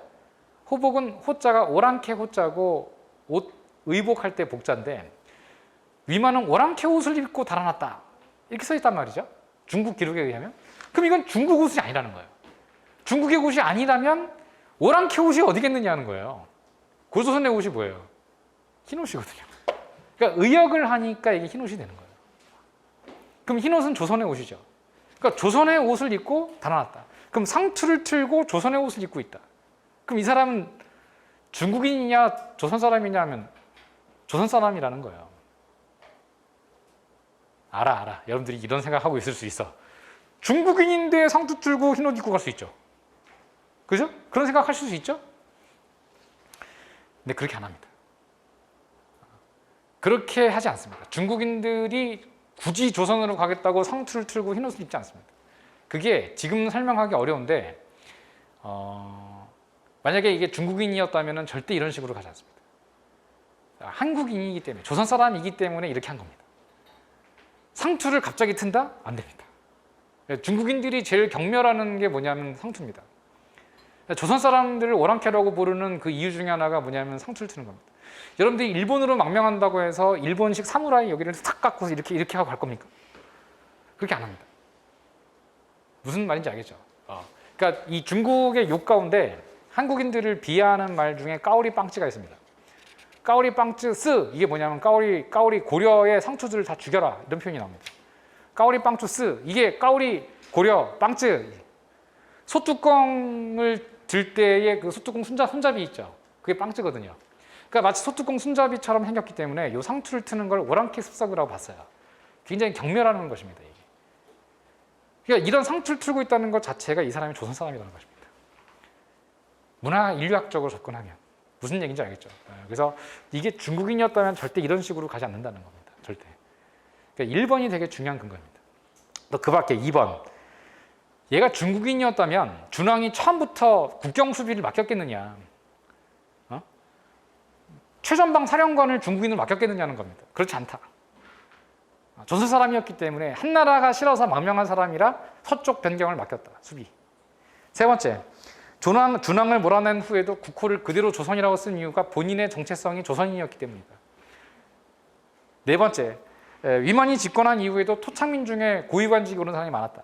이 사람이 중국인이었다면 중국인들을 다 고위직에 쓰지 조선 사람을 고위직에 쓰지는 않았을 것이다라는 것입니다. 이 네 가지 근거 중에 제일 중요한 게 뭐냐면 1번입니다. 1번. 상투 틀고 흰옷 입고 왔다. 알겠죠? 이게 위만 조선이 단군 조선을 계승한 근거다라고 할 수가 있고요. 그다음에 5번을 보시면 지금 설명드린 위만 조선의 발전. 위만은 왕이 된 이후에 철기 문화를 본격적으로 수용했어요. 왜요? 왜 본격적으로 수용했을까요? 중국 세력의 침략을 막기 위해. 한나라의 침략을 막기 위한 것입니다. 그럼 한나라 침략을 막기 위한 것이니까 위만은 기본적으로 한나라와 우호 관계입니까? 적대 관계입니까? 적대 관계입니다. 기출문제입니다. 위만 조선은 한나라와 우호 관계를 유지하고자 했다. X. 적대 관계입니다. 그럼 적대 관계이니까 전쟁을 대비했겠죠? 그럼 철기를 확보하고 영토를 확보하고 군대를 키워야 했을 거 아니에요. 그게 바로 밑에 있는 뭐 진번이나 임둔과 같은 영토를 확대하고 3번의 별표 치세요. 중개무역. 여기서의 중개무역이란 한반도 남부와 중국 사이에 있어서의 무역을 막아내는 것입니다. 왜냐하면 제가 아까 슬쩍 한반도 남부에서는 좋은 철이 많이 나온다고 했죠. 그래서 중국인들이 와가지고 많이 사간다고. 그럼 중국인들이 한반도 남부에 있는 철을 사가는 것을 위만조선이 그냥 멀찌감치 이렇게 보고만 있었을까요? 그 철기를 사가고 지금 그 지도에 보면 파란색 선과 빨간색 선이 그 루트인데 이거 막아야죠. 철기의 루트를 막아야만 한나라로 들어가는 철기를 차단시켜야겠죠. 그래야만 한나라를 견제할 수 있을 거 아닙니까? 그게 중개무역입니다. 철저하게 위만조선은 한반도 남부에서 중국으로 수출되는 철기를 차단하였습니다. 그러면 한나라가 양질의 철기를 확보할 수가 없게 되죠? 그럼 한나라가 점점 빡치겠죠? 그래서 침공. 요즘은 철이 아니고 요즘 뭐가 문제입니까? 전 세계적으로. 기름. 네. 석유입니다. 석유. 지금 석유 때문에 이 사단이 나고 있는 것입니다. 우크라이나, 러시아, 유럽, 미국, 바이든이 왜 우리나라에 와가지고 그렇게 다닙니까? 왜 나토를 만듭니까? 바로 이 사우디아라비아를 가고 이란 막 가고 막 이라크 가고 이게 뭐 다 석유입니다. 결국 석유 문제 때문에 지금 이 사단이 나는 것입니다. 천연가스, 에너지. 고대의 이 BC 2세기에 있어서의 가장 중요한 자원은 철기입니다. 철기. 그래서 이 루트가 철기 루트입니다. 근데 그거를 고조선이 막은 겁니다. 그럼 한나라가 당연히 쳐들어올 명분이 됐던 것이죠. 그래서 외교적인 교섭 시도를 통해서 해결하고자 했으나 실패. 그게 뭐 좀 자세히 들어가면 뭐 있어요. 한나라의 무죄가 요동 동부도위 서파를 고조선에 파견하였다. 그리하여 고조선에 대하여 복속을 강요하고 우호관계를 예를 들어 침략을 서로 하지 않는다는 등 중개무역을 그만둔다는 등 이런 교섭을 하다가 결국 실패. 그러다가 전송을 나온 고조선의 장수인 비장, 장을 죽이고 그 목을 가지고 한나라로 도망가 버렸다. 이에 화가 난 조선의 왕 우거왕이 군대를 보내 요동으로 군대를 보내 요동 동부도위 서파가 거느리던 군대를 격파하고 서파를 죽이고 왔다. 그럼 서파를 살해했기 때문에 한나라의 지방관을 죽였죠. 그러므로 한나라 무제가 수륙 양면으로 5만의 대규모 군대를 양쪽으로 보내 육군과 수군을 보내서 고조선의 평양을 공격하였다. 이에 고조선은 1차 전투인 폐수 전투에선 큰 공을 세웠으나 전쟁이 장기화되고 요즘으로 치면은 무역 제재가 들어오다 보니까 먹고 살기 어려워졌고 1년여간 항전을 하다가 결국 무역 제재를 당하면서 요즘 말로 하면 생필품 가격이 오르고 막 이랬겠죠. 더 이상 항전이 불가능하다는 판단으로 신하들이었던 사람들이 바로 우거왕을 살해하고 한나라로 투항하였다. 이에 왕검성이 함락되고 고조선은 멸망하였다입니다. 그래서 처음에는 외교교섭, 서파가 파견된 외교교섭 이야기, 그러다가 서파가 우리 장수를 죽이고 도망간 이야기, 그리고 사파를 죽인 이야기, 그러다가 한무제가 대규모로 침략한 이야기입니다. 그래서 결국 전쟁이 장기화되면서 버티지 못하고 고조선이 멸망당했다라는 것이죠. 이해가 되시죠? 그래서 결국 34페이지에 위만 조선의 멸망에 있는 내용이 바로 그것입니다. 뭐 창해군을 설치하고 뭐 한나라가 서파를 파견하고 우거왕이 서파를 살해하고 뭐 이런 얘기가 있는데 요거는 뭐 많이 나오는 건 아니고요. 제가 약속드린 대로 가장 중요한 하이라이트가 뭐냐면 한무제가 고조선을 침략한 이야기입니다. 한무제가 결국은 고조선을 침략한 이유는 뭐예요? 그 위에서 근거를 찾아보세요. 위만조선의 대한나라 강경책입니다. 이게. 위만조선의 대한나라 강경책 때문에 결국 한나라가 조선을 침략했고 그 결과 무제의 공격으로 다음 페이지 고조선은 분전하였으나 뭐 우리가 늘 쓰는 말이죠. 젖잘싸. 졌지만 잘 싸웠다. 항상 역사적으로 전투나 전쟁인 경우에는 졌지만 잘 싸웠다죠. 우리 역사에서는 이긴 경우도 많지만 진 경우도 많거든요. 그래서 졌지만 잘 싸웠다가 많고요. 고조선의 분전이 있었으나 결국 고조선이 멸망하고 말았다. 특히 거기 보면 멸망 과정에서 반드시 있는 상황이 주화파와 주전파의 분열이거든요. 즉 중국에 대해서 항복하자, 중국에 대해서 잘 지내자라는 세력이 있고 중국에 대해서 끝까지 싸우자라는 식의 그 정치 세력이 있는 거예요. 주전파와 주화파의 분열 과정에서 결국 주화파가 주전파들을 모조리 제거하고 중국으로 투항했기 때문에 나라가 망했다라는 것입니다. 나라가 망한 이후에 중국 한무제는 우리 지역을 다스리기 위해 현관을 치세요. 한사군을 설치하였다. 그럼 한사군 설치의 그 시점이 멸망한 다음이라는 거죠. 멸망한 다음 한사군이 설치되었다. 한사군이 설치가 되면 뭐 남아있는 사람들은 그냥 뭐 그거에 대해서 순응합니까? 독립운동하지? 그래서 거기 보면 6번 토착 세력의 저항하는 과정에서 등장한 나라가 어디냐? 두 번째 줄에 고구려가 등장했다. 자, 이제 흐름이 이해가 되시죠? 흐름입니다. 그래서 고조선이 멸망한 이후 한나라의 직접 지배를 당하는 과정에서 중국인들의 지배와 압제, 수탈 정책으로 인해 고통을 겪게 된 조선의 유이민들이 단결하기 시작한 것이죠. 한나라와 싸우겠다. 그래서 등장한 국가가 고구려라는 것입니다. 고구려라는 말 자체가 한나라와 싸우겠다는 뜻이 있어요. 한나라와 싸운다라는 의미가 고구려입니다. 사실은. 높은 성이라는 뜻이거든요. 구루. 높은 성을 쌓고 중국인들과 싸우겠다. 이게 고구려입니다. 고구려 자체는 태생적으로 중국과 싸우기 위해 등장한 나라예요. 그럼 고구려가 중국이랑 잘 지냈다? 이런 내용은 없습니다. 고구려는 대국부터 멸망 때까지 중국이랑 초지일관 싸웠습니다. 그러다가 장렬하게 멸망한 나라가 고구려입니다. 알겠죠? 그래서 BC 37년에 등장을 해서 668년에 멸망했기 때문에 약 700년간 존속한 국가이고 700년간 존속하면서 기원전 7세기에 망하면서 중국의 강력한 국가인 당나라에게 당했습니다. 알겠죠? 그래서 당나라와 끝까지 싸우다가 멸망한 나라가 고구려이다. 입니다. 그 과정에서 수도 없이 많은 전쟁이 많았어요. 중국 세력과.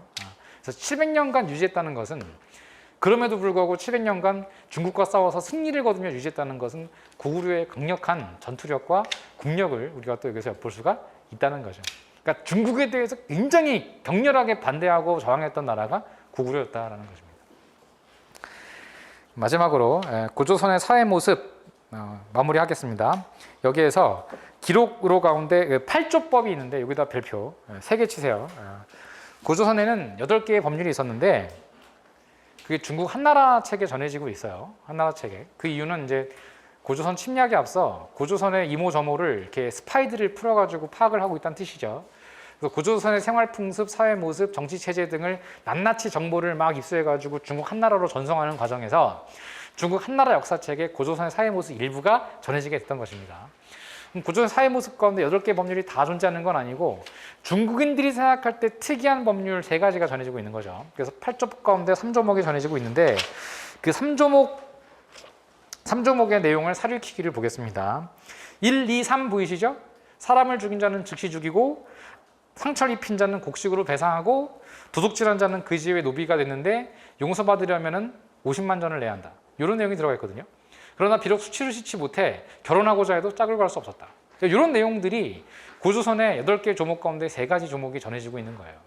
이 모습을 통해 고조선은 살인죄를 엄히 처벌하였으며 폭행죄 역시 막고 있었어요. 또 절도도 역시 법률로 금지하고 있었음을 보여주고 있습니다. 그래서 살인죄, 절도죄, 폭행죄를 처벌하는 내용이 고조선의 사회였다라는 걸 보여주고 있는 것입니다. 자, 오늘은 여기까지 하겠습니다. 자, 이렇게 해서 제가 한 페이지에 한 가장 중요한 내용들 두세 개씩, 2개 정도씩 강의하겠다라는 이런 강의 형식으로 오늘 전개했고요. 내일 모레는 고조선에 이어서 이제 고조선이 망한 다음에 등장한 뭐 부여, 고구려, 옥저, 동해, 뭐 삼한 이런 나라들 있죠. 그런 나라들의 뭐 정치, 경제, 사회, 문화, 풍습, 혼인, 뭐 장례, 제천 행사 등등을 공부하면서 삼국시대로 바로 넘어가도록 하겠습니다. 이렇게 강의 진행할 거예요. 그리고 당부드리고 싶은 말씀은 합격한 선배들의 얘기를 좀 잘 들어주세요. 그러니까 선배들이나 뭐 어쨌든 동료들이나 친구분들이나 그 얘기를 잘 들어주시면 아무래도 여러분들이 그 전임자들, 그러니까 일종의 그 합격하신 분들의 패턴을 따라가는 게 맞거든요. 그렇게 해주셨으면 정말 좋겠어요. 그분들이 초질관 얘기하는 게 뭐예요? 일단 포기하지 말고 나와라입니다. 나와라. 포기하면 안 돼요. 그러니까 듣기 싫어도 그냥 계속 들어야 돼요. 여기 와가지고 자는항이 있어도 들으면서 자세요. 알겠죠? 그렇게 안 되면 국사에서 좋은 점수를 받기 어렵습니다. 내용이 워낙 많기 때문이죠. 어떤 식으로든 제가 도움을 드리려고 하니까 여러분들은 계속 힘드셔도 나오셔서 어떤 식으로든 강의를 계속 잘 들어주시기 바랍니다. 이해가 안 될 수도 있어요. 하지만 영원히 안 되진 않습니다. 5개월 내, 4개월 내에 이해가 됩니다. 반드시. 알겠죠? 그 정도까지만 여러분들이 버텨주시기를 당부를 드린다. 이 말씀을 드립니다. 오늘 여기까지입니다. 고맙습니다.